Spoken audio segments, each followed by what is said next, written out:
Deu, vou começar agora.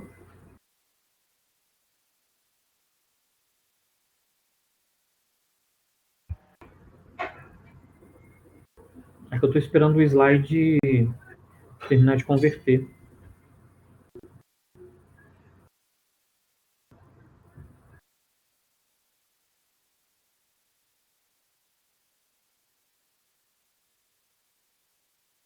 Show de bola. Olá, jovens, tudo bom? Deixa eu ver o que vocês colocaram aqui. Ei, bom dia, bom dia, bom dia. Tudo bom? Deixa eu avançar aqui. Nossa, demorou agora a conseguir anexar o slide na plataforma.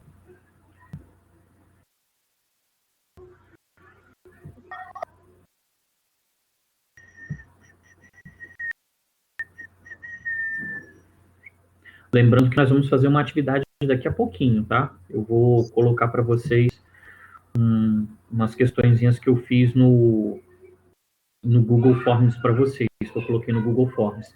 São 10 questões sobre o período pré-colonial brasileiro para a gente treinar e ver o que nós estamos errando, para a gente já corrigir logo. E quando a gente voltar para as aulas, quando nós voltarmos para as aulas presenciais, não vai dar tempo de fazer essa revisão que nós vamos fazendo agora. Beleza. Então, nós somos aqui e paramos aqui. Tudo bem? Vamos lá. Então, olha só, galera. Deixa eu tirar aqui do chat. Tá bom o tamanho do slide? Tá dando para enxergar aí? Porque o Túlio tinha comentado que alguns alunos haviam falado que não estavam enxergando direito, mas o Túlio não falou de qual professor. Então, assim, não dá para saber se era comigo ou se era com outro colega. Então, era com o Luizinho. Ah, tá. Não, beleza. O Túlio podia ter falado direto com ele para ele já resolver isso, aí botou lá no grupo e ficou todo mundo pensando que era com ele. Mas valeu, valeu. Então, vamos lá. Por conta da União Ibérica, então, a Holanda se sentiu muito prejudicada por conta da proibição lá do Filipe II e decidiu invadir, né, as colônias portuguesas na África e no Brasil, beleza? Não esqueçam da África nesse quesito, que algumas questões fazem essa menção e aí, como ninguém lembra, passa batida e acaba errando a questão por um detalhe. Então, os holandeses, por que eles invadiram, né, o Brasil, no caso? Eles lucravam muito aqui, né, como eu falei, eles financiavam, eles transportavam, eles refinavam, eles distribuíam o açúcar e se sentiam prejudicados com o embargo do Filipe II, tá? E aí, por isso, eles invadiam o nosso território. Invadiram a Bahia, invadiram o Espírito Santo e invadiram Pernambuco, beleza? Deixa eu colocar aqui, inclusive, o vídeo, né? Eu esqueci de compartilhar, vocês não estão me vendo.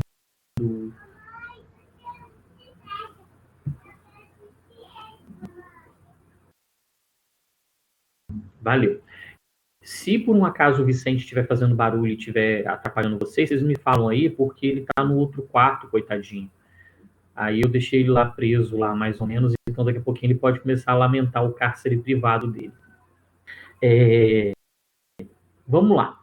Então, nós tivemos a invasão à Bahia, né, ao Espírito Santo e também a Pernambuco. Vamos focar nas que a historiografia mais faz menção: Bahia e Pernambuco. O Espírito Santo, o Acre do Sudeste, não serve para merda nenhuma, né? Somos esquecidos pela história. Então, por que os holandeses decidiram invadir a Bahia? A Bahia era a capital, né? Toma a sede do governo geral, toma tudo. Então, a ideia era simples, né? E os holandeses acreditavam que conheciam o suficiente do litoral baiano, mas não conheciam. E aí a resistência liderada pelo Dom Marcos de Teixeira acabou fazendo com que esses holandeses, que esses batavos fossem expulsos da Bahia. E o Dom Marcos de Teixeira, né, ele utilizou a tática de guerras de guerrilhas, né? A população aproveitou o conhecimento que eles tinham do território, atacavam os holandeses e se escondiam rapidamente. tá? Esse episódio, ele é mencionado, inclusive, por alguns historiadores como Jornada dos Vassalos. E aí eu tenho que lembrar que é aquela questão, né? O suzerano doador, o vassalo recebedor, o donatário, né? O nosso suzerano aqui, e ele foi doando sesmarias, criando seus vassalos. Então, esses nobres apoiaram o governador, né, da região para poder expulsar os invasores. Só que depois que os holandeses foram expulsos da Bahia, eles tentaram invadir o Espírito Santo, foram derrotados com a liderança da Maria Ortiz, ficaram aí no nosso litoral, né, fazendo alguns ataques, né, em todo o litoral atlântico. Conseguiram fazer um ataque muito bem sucedido a uma embarcação espanhola lá na região da América Central. Fizeram um ataque a uma embarcação espanhola, conseguiram muita prata, e essa prata eles utilizaram para invadir a região de Pernambuco, beleza? Então, os holandeses, eles formaram uma esquadra gigantesca, né? Observam aí, né? Observem aí as quantidades, 3.500 soldados, né? Um monte de embarcações no litoral pernambucano, e fizeram a invasão. Por que Pernambuco? Era o coração econômico, o centro econômico do Brasil. Então, a maior parte da economia holandesa vinha de Pernambuco, então eles não precisavam do restante do Brasil. Eles atacaram Pernambuco e Pernambuco resistiu da mesma forma que aconteceu no caso da Bahia, as guerras de guerrilhas, tá? O Matias de Albuquerque conseguiu aí resistir à invasão holandesa. Porém, dessa vez os holandeses tiveram aí um apoio local. O Calabar, né? Ele conhecia muito bem a região, conhecia as defesas, e ele vendeu essas informações aos holandeses. O Calabar, que para a história tradicional, ele é um traidor. Nós chegamos a falar sobre isso, eu cheguei a refletir isso com vocês em sala de aula, né? O Calabar, ele pela historiografia tradicional é visto como um traidor, mas outros historiadores já fazem uma abordagem diferente. O Calabar, ele aproveitou uma oportunidade, né? Não existia essa ideia, essa brasilidade, né? Ela está muito longe ainda de ser construída, e ele tentou aproveitar, né, e vender informações aos holandeses. Ele nem aproveitou, né? Ele foi preso um pouco antes da invasão ser finalizada e foi executado, beleza? Pelos habitantes de Pernambuco. E aí nós entramos na questão que é a dominação holandesa em Pernambuco, beleza? Nós temos que lembrar daquela fera, o Maurício de Nassau, tá? Então, nós tivemos o Maurício de Nassau estabelecendo uma série de melhorias, né? Ele conseguiu conquistar a população com essas melhorias e iniciar essa sua empresa, né, açucareira em Pernambuco. O que ele fez? Né? Ele fez a questão da pacificação religiosa. Existia um medo na população de Pernambuco, porque os holandeses eram protestantes, na sua maioria, né? Enquanto os habitantes de Pernambuco, né, vamos chamar de pernambucano ainda não, mas os habitantes da região, eles eram católicos. Então existia um medo aí, mas o Maurício de Nassau, né, esse príncipe holandês, ele acabou estabelecendo aí uma tolerância religiosa. Essa tolerância foi tão interessante que nós tivemos, né, a primeira sinagoga judaica, o primeiro, né, templo judeu oficial da América foi feito em Pernambuco durante esse período, né? Legal essa questão aí da tolerância estabelecida pelo Maurício de Nassau. Ele, além disso, né, ele fez obras, ele urbanizou a região, ele tentou criar uma nova Amsterdã, né, criando a cidade de Maurícia. Ele ativou uma vida cultural, trazendo artistas, trouxe cientistas, né? Ele melhorou demais a região, tá? Ele investiu muito na região para conquistar a população. Facilitou a questão da concessão de empréstimos aos fazendeiros, ele facilitou toda a situação, ele conquistou. Só que esses investimentos fizeram com que o Maurício de Nassau fosse acusado, né, pela Companhia das Índias de roubo. Ele estava desviando uma parte desses lucros para poder garantir, né, essas melhorias. Com isso, ele foi substituído, ele foi demitido, e a própria Companhia das Índias passou a administrar né, a região de Pernambuco, estabelecendo assim uma mudança, né? Então, os proprietários passaram a ser oprimidos, a tolerância religiosa acabou, as dívidas foram sendo cobradas.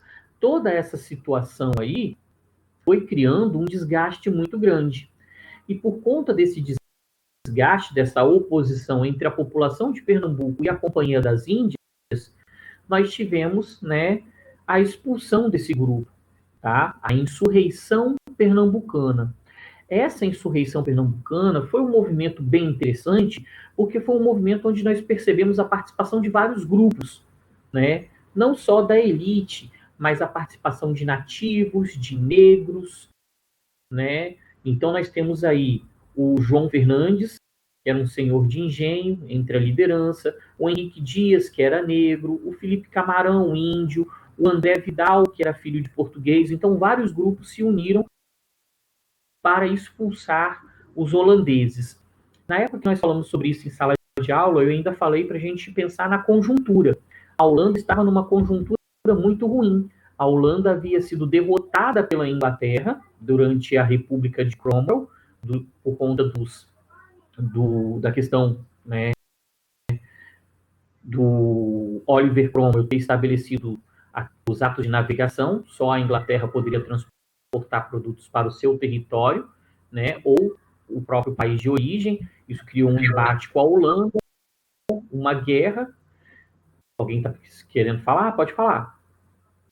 Ah, tá. Então, isso criou uma guerra entre a Holanda e a Inglaterra, né? E a Inglaterra saiu vitoriosa, beleza? Essa vitória da Inglaterra, inclusive, nós vamos usá-la daqui a pouquinho. Então, a Holanda já vinha enfraquecida e acabou sofrendo um monte de derrotas durante a insurreição pernambucana. A mais importante na Batalha dos Guararapes, beleza? A Batalha dos Guararapes selou a expulsão dos holandeses. E aí entrou a questão, né, diplomática. Portugal tentando resolver com a Holanda esse litígio. E aí, ó, na Paz de Haia, nós tivemos um acordo feito entre Portugal e Holanda. Mas esse acordo, ele utilizou como intermediador a Inglaterra. A Inglaterra ajudou Portugal nesse acordo, onde os portugueses tiveram que pagar uma indenização à Holanda. Beleza? A Inglaterra se beneficiou muito. Olha aqui, ó. Tratado de Methuen, panos e vinhos.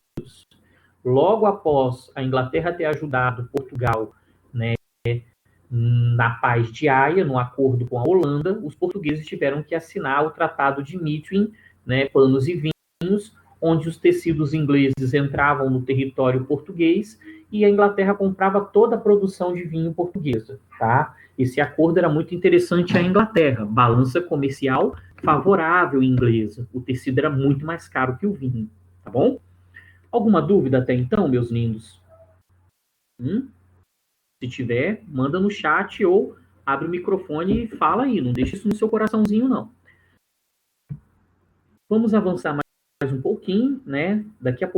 Daqui uns instantes eu vou colocar para vocês a atividade, tá bom? E não esqueçam, vocês vão fazer essa atividade, né? Vão começar agora, no finalzinho da nossa aula, né? Só para poder já ter isso aberto aí com vocês. E vão finalizar quando terminar a última aula lá, meio-dia e 10, né? Então, meio-dia e 40, no máximo 1 hora, eu vou fechar esse link para já enviar a resposta de vocês, porque semana que vem, se o que vocês erraram, a gente já vai aproveitar para discutir, tá bom?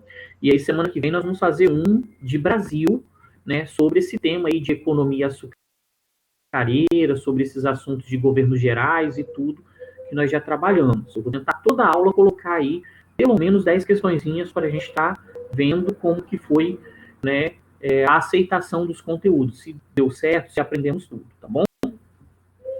Então, né, os holandeses aqui no Brasil, nós tivemos como consequência aí, né, da expulsão dos holandeses um declínio da produção açucareira. Isso por quê?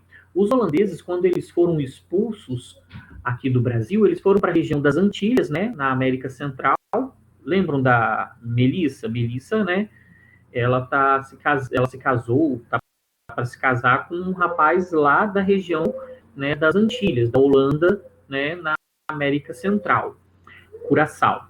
Então, nessa região, os holandeses começaram a produzir açúcar, um açúcar mais barato que o açúcar português, né, produzido aqui em Pernambuco. Isso fez com que o nosso açúcar fosse menos atraente. Além disso, a quantidade de açúcar no mercado cresceu muito, o que fez com que os valores fossem jogados lá para baixo. Então, nós tivemos, após a insurreição pernambucana, após 1654, uma crise na produção açucareira. Essa crise econômica em Portugal só foi resolvida com a mineração, 40 anos depois. Então, durante 40 anos, os ingleses, com o Tratado de Methuen, foram só ferrando o Brasil, né? E ferrando Portugal, consequentemente. E aí, quando nós encontramos o ouro, esse ouro foi utilizado para pagar dívida com os ingleses.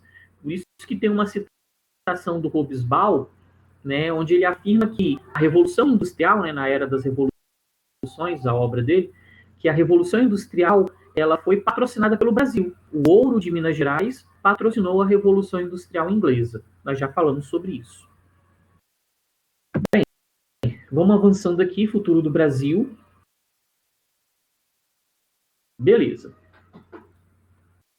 Agora nós vamos entrar naquela parte sobre missões, sobre jesuítas, sobre bandeirantes, né? Falando um pouquinho sobre esses que foram responsáveis, no caso dos bandeirantes, não só por descobrir o ouro no interior do Espírito Santo, mas por aumentar o nosso território, né? Aquela pequena faixa que tinha ficado para Portugal com o Tratado de Tordesilhas foi ampliada em grande medida por conta dos jesuítas e por conta dos bandeirantes, beleza?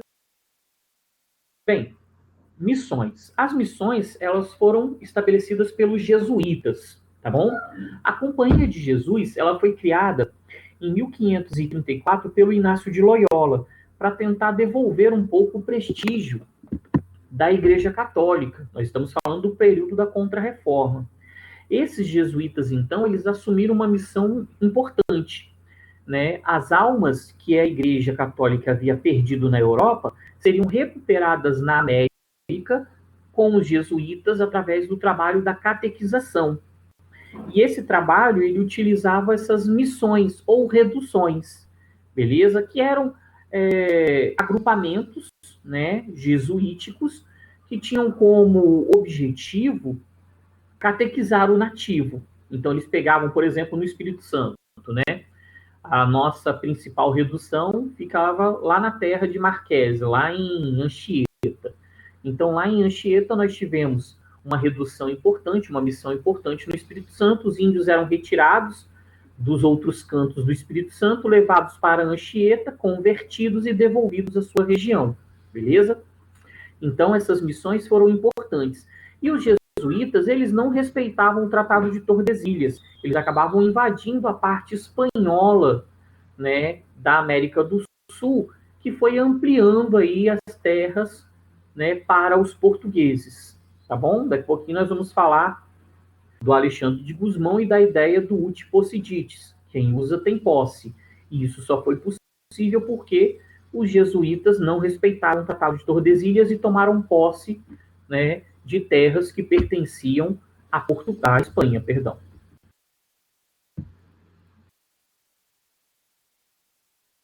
Os bandeirantes, né? Os bandeirantes também foram muito importantes. A Capitania de São Vicente, como eu falei com vocês em algumas aulas anteriores, a Capitania de São Vicente, ela era muito fraca, né? A historiografia tradicional tenta falar que a Capitania de São Vicente deu certo, mas não deu, tanto que os bandeirantes deixavam aquele território em busca do ouro. E até conseguir o ouro, esses bandeirantes tinham que fazer alguma atividade para sobreviver. Nós temos que lembrar que o bandeirantismo era a atividade de busca por ouro feita pela iniciativa privada, beleza? Particulares tentavam encontrar o ouro, e esses particulares eram os bandeirantes. O governo também tentava encontrar o ouro? Sim, eram chamados de entradas. As entradas eram as expedições organizadas pelo governo português que tentavam encontrar o ouro.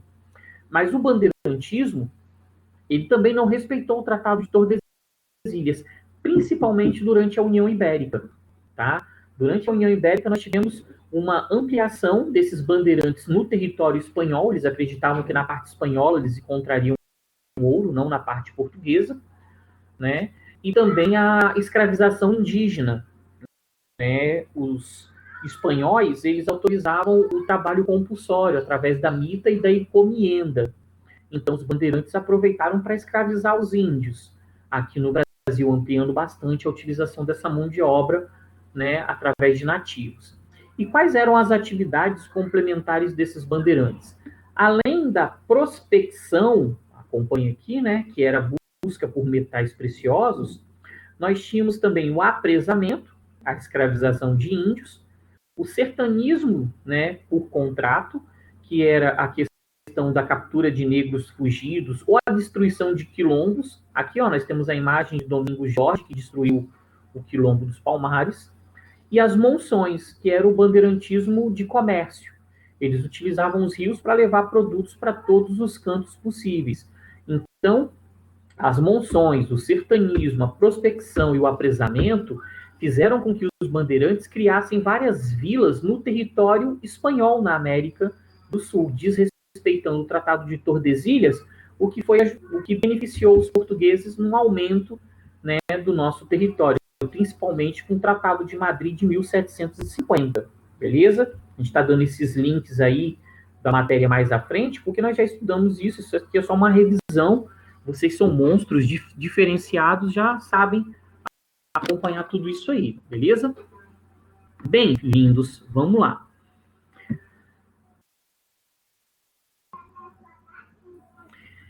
Né, vamos já pensar nessa questão da expansão, né, da nossa fronteira. Olha só nessa imagem aqui embaixo. Né, nós temos aí o território do Brasil, incluindo o Acre, né, depois nós vamos falar do Acre lá na República, mas incluindo o Acre, e o que era do Brasil no período colonial. O Tratado de Tordesilhas deu a Portugal só essa faixa aqui. Então, como que nós conseguimos conquistar todo esse outro território aqui que está amarelinho? Simples, através de uma série de acordos estabelecidos, né, entre Portugal e algumas outras nações. Por exemplo, né, aquele jovem dono lá do Preparatec, o Ildefonso, né, nós tivemos 2 acordos fazendo homenagem àquele senhor de idade avançada, né, não tão avançada quanto o Rubens, mas avançada. Então, no Tratado de Santo Ildefonso, no primeiro e no segundo, no Tratado de Santo Ildefonso, nós tivemos a resolução dessa região aqui, sul. Também no Tratado de Utrecht, no primeiro e segundo Tratado de Utrecht, resolvendo a questão aqui com a França, no extremo norte, e no sul, né, na região do Sacramento, da colônia de Sacramento ali, uma região aí que hoje pertence ali entre a Argentina e o Uruguai, tá? E a região do Rio Grande do Sul. Então, os portugueses, eles só conseguiram avançar sobre esse território amarelinho aqui porque os bandeirantes e os jesuítas não respeitaram o Tratado de Tordesilhas, principalmente durante a União Ibérica. Beleza? Então, nós tivemos aqui ó, o Tratado de Utrecht, 1713, com a França. O segundo Tratado de Utrecht, 1715, com a Espanha. Beleza? O primeiro, resolvendo a questão, né, da França aqui, ó, a Guiana Francesa aqui, ou passando pela Guiana Francesa, né? E aqui a parte que ficou para Portugal. Beleza? Lembrando que a Guiana não se tornou independente.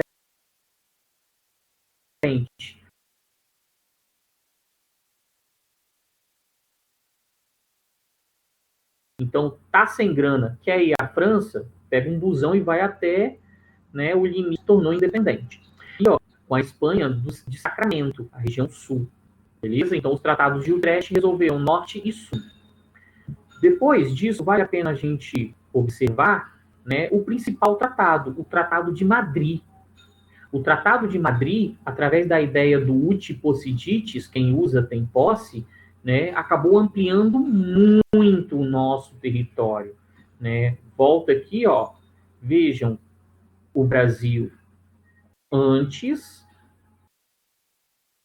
e depois do Tratado de Madrid. Então, nós tivemos uma ampliação territorial significativa, com exceção aqui do Acre, né? O Acre nós compramos em 1903 da Bolívia, né, durante o governo do Rodrigues Alves, fruto também da questão do ciclo da borracha, mas nós vamos discutir isso mais à frente, tá bom, meus lindos?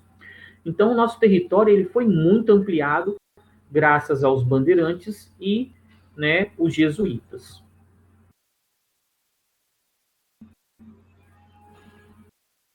Então, aqui, ó, Tratado de Tordesilhas, Tratado de Madrid, beleza? O Santo Ildefonso aqui, ó, garantindo esse pedacinho do Rio Grande do Sul pra gente, e os de Utrecht que nós já falamos, né? Tanto aqui na região sul quanto na região norte. Alguma dúvida, meus lindos? Se tiver, bota aí no chat ou abre esse microfone e fala, hein?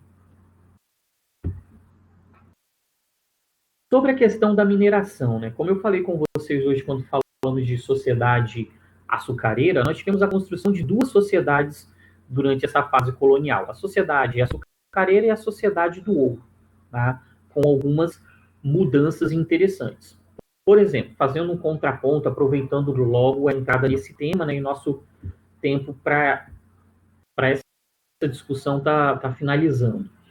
Mas a sociedade açucareira era uma sociedade rural, beleza? Enquanto a sociedade mineradora era uma sociedade urbana. Então, ouro urbano, açúcar rural. Outra diferença significativa foi na questão da mobilidade. O ouro ofereceu uma maior mobilidade econômica do que o açúcar. Para você ter uma fazenda açucareira, você tinha que ter muita grana.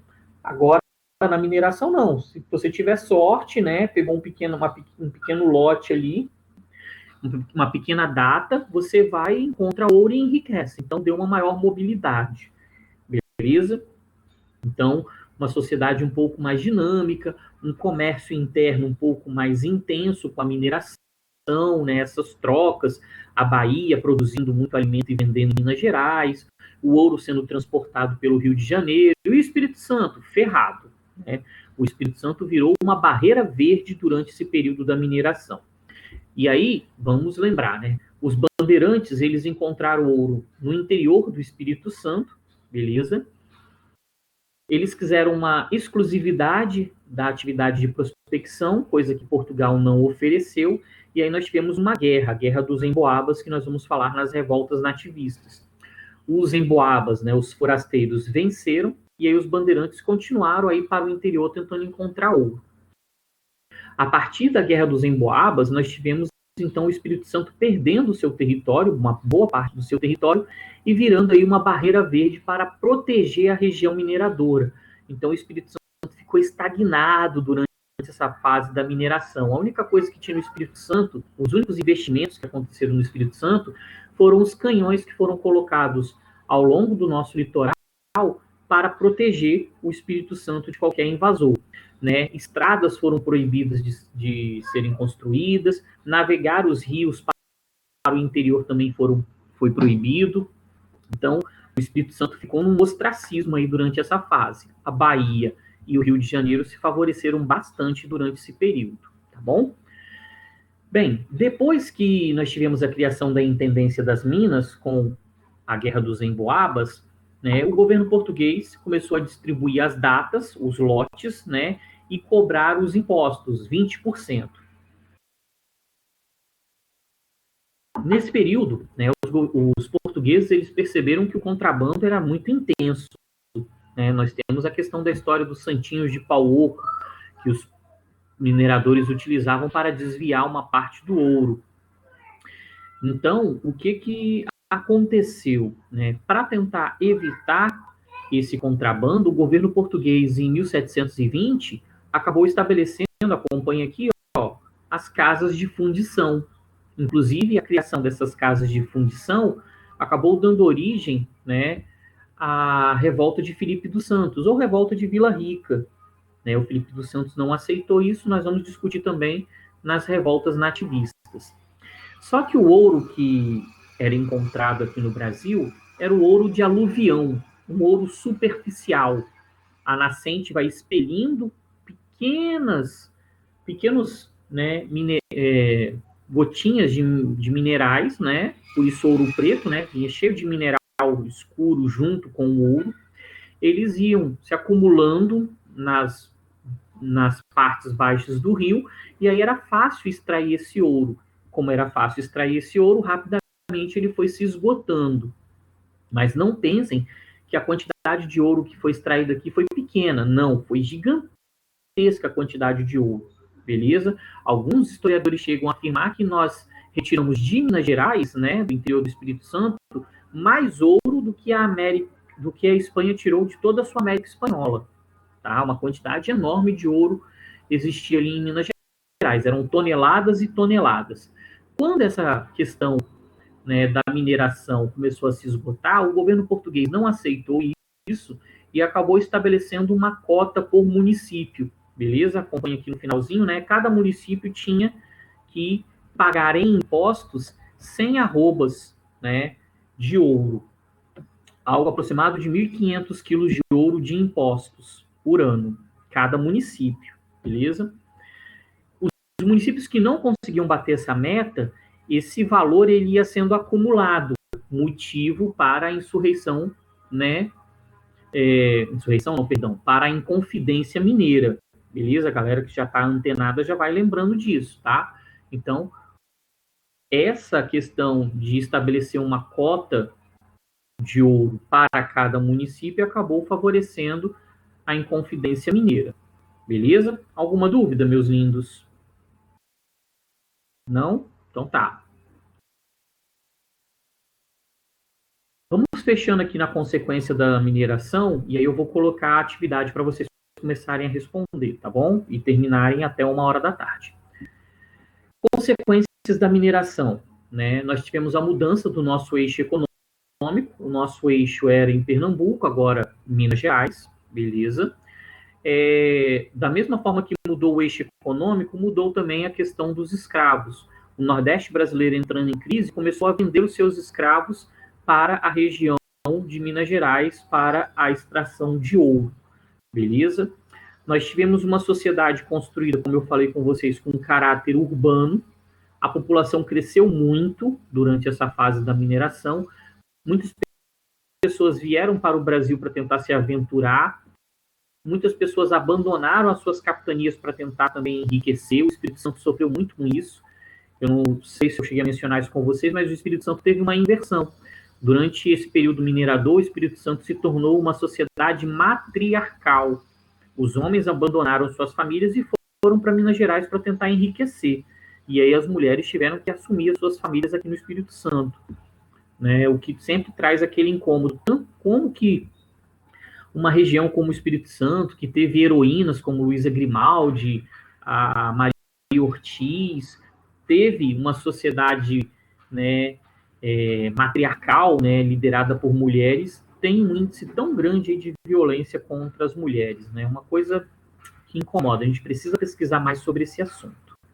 Então, essas consequências para Minas Gerais, né, acabaram mudando essa sociedade, da sociedade açucareira para essa sociedade mineradora, tá bom? Então, semana que vem, nós vamos discutir a partir, principalmente, vamos lá, né, do gado, do tropeirismo, falar um pouquinho sobre o barroco, mas o nosso foco principal vão ser algumas atividades econômicas complementares, beleza? Que nós não falamos ainda nesse revisional, e as revoltas nativistas, beleza? Eu vou deixar aqui para vocês o link da atividade, beleza? Aí, né? São 10 questões, 3 minutos por questão, 30 minutos vocês conseguem responder tudo. Eu estou dando 5 minutos agora, só para vocês abrirem a atividade, observar essa atividade, tá bom? E a aula de vocês termina meio-dia e 10, meio-dia e 10 mais 30 minutos, meio-dia e 40, então 1h eu posso fechar essa atividade. Peço que todos respondam, eu não vou poder deixar mais tempo aberta, porque eu preciso dar o retorno a vocês dessa atividade, tá bom? Eu sei, poxa, eu vou almoçar 1h da tarde? Vai, beleza? Ou se não, almoça e faz a atividade ao mesmo tempo, nada impede, tá bom? Então, Bom final de semana para vocês. Vão fazendo esse divertimento. Eu vou ficar aqui quietinho. Se tiver alguma dúvida sobre a atividade, já vai colocando aqui no, no chatzinho que eu já vou tirando essas dúvidas, beleza? Vou fechar aqui meu microfone por enquanto, porque eu não paro de falar um minuto.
Ei, lindos, eu vou fechar aqui porque deu o nosso tempo e eu preciso organizar a próxima aula lá do primeiro ano, tá bom?